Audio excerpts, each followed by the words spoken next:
I'm a huge fan of studying the medical literature. I probably read, I don't know, 20 or 30 articles a day. At least I skim them, you know, look at the first couple sentences, and if they are interesting, I'll read the rest of it, but typically I'll read a bunch of the article.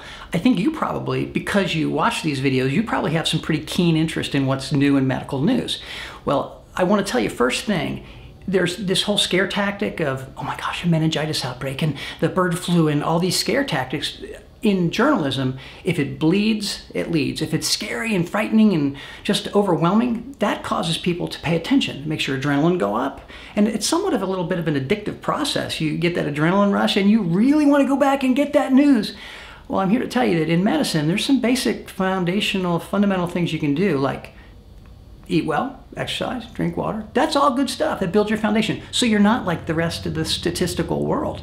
Get your weight down as close as you can to optimal range and you'll do well. So you don't have to be driven by fear, but you can get the news and really enjoy learning about what's going on in the world around you. Well, right now, there's a discussion of meningitis and how some injection therapy has caused meningitis.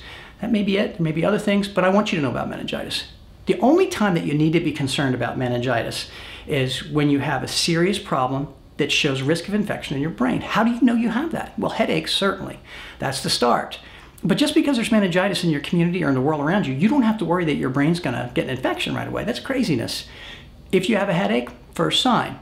If your neck becomes stiff, if you can't curl your knees up onto your chest, if you start to have a headache that's really out of proportion, fever and chills, contacts, people you know have meningitis. If you've had a procedure, like these injection therapies that may be causing some problems, then certainly you want to get checked.